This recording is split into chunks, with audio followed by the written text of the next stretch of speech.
അയാൾ അവളെ ഭയങ്കരമായിട്ട് ഉപദ്രവിക്കുമായിരുന്നു. അവള് കഴുത്തിനേറി പിടിക്കുകയൊക്കെ ചെയ്തിരുന്നു ഭയങ്കരമായിട്ട്. അതേപോലെ തന്നെ അടിക്കുകയും ഒക്കെ ചെയ്യുമായിരുന്നു. മാനസികമായിട്ട് ശാരീരികമായിട്ട് ഒരുപാട് അവളെ ബുദ്ധിമുട്ടിച്ചിട്ടുണ്ട്.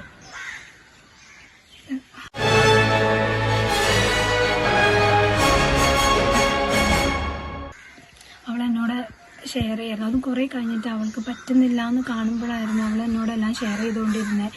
അപ്പോഴൊക്കെ ഞാൻ പറയും, നീ എന്നാൽ തിരിച്ചു പോരെ, വീട്ടിലാണെങ്കിലും അവളെ സ്വീകരിക്കും, ഒരിക്കലും അവരുടെ ഫാമിലി അങ്ങനെയുള്ള ആളല്ല.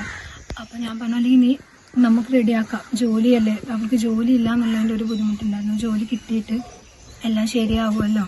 കാരണം പ്രായമായിട്ടുള്ള അച്ഛനും അമ്മയൊക്കെയാണ്, അവരെ നോക്കാൻ ഇനി വേറെ 3 പെൺമക്കളാണുള്ളത്. അവൾ ജോലിയായിട്ട് ഞാൻ ഇതെല്ലാം നിർത്തി പോരും എന്നുള്ള രീതിയിലൊക്കെ പറയായിരുന്നു. പിന്നെ വേറൊരിതുണ്ട്, അയാള് വാട്സപ്പ് അവളുടെ കണക്റ്റഡ് ആയിരുന്നു. വാട്സപ്പിലൊന്നും അവൾ ഒരിക്കലും ഞങ്ങളോട് ഫ്രീ ആയിട്ട് സംസാരിച്ചിട്ടുണ്ടായിരുന്നില്ല. അയാൾ അറിയാണ്ട് ടെലിഗ്രാമിലൊക്കെ ആയിരുന്നു ഞങ്ങൾ കോണ്ടാക്ട് ചെയ്തുകൊണ്ടിരുന്നത്. എന്നിട്ട് അയാൾ ഇടയ്ക്ക് അവളെ നമ്പറിൽ നിന്ന് മെസ്സേജ് അയക്കും. ഇനിയിപ്പോൾ അവളെന്തേലും അയാളെക്കുറിച്ച് ഞങ്ങളോട് പറഞ്ഞിട്ടുണ്ടോയെന്ന് അറിയാം. അതുപോലെ തന്നെ വിളിച്ച് ഫോൺ സ്പീക്കറിൽ ഇട്ടിട്ട് അവളെ നിർബന്ധിക്കാറുണ്ടായിരുന്നു സംസാരിക്കാൻ. അയാളുള്ളത് അറിയിക്കാണ്ട് അവളെ ഭയങ്കരമായിട്ട് നിർബന്ധിക്കും ഞങ്ങളോട് സംസാരിക്കാൻ. പക്ഷെ അവൾ നേരത്തെ പറഞ്ഞു വെക്കും ഇങ്ങനെയൊക്കെ ചെയ്യും. അവൾ ഫോണിൽ പോലും അവൾക്ക് ശരിക്കും ഒന്ന് ഷെയർ ചെയ്യാം, അവളെ അവസ്ഥ ഷെയർ ചെയ്യാൻ അവൾക്ക് അധികം പറ്റുന്നുണ്ടായിരുന്നില്ല. ഇയാളിങ്ങനെ ഫോണ് കണക്റ്റഡ് ആക്കി വെച്ചിട്ടുണ്ട്. അതുപോലെ അവളെ ഫോണ് അയാൾ ഇടയ്ക്കിടയ്ക്ക് എടുത്ത് ചെക്ക് ചെയ്യും, മെസ്സേജസ് ചെക്ക് ചെയ്യും. അങ്ങനെയൊക്കെയായിരുന്നു അയാള്.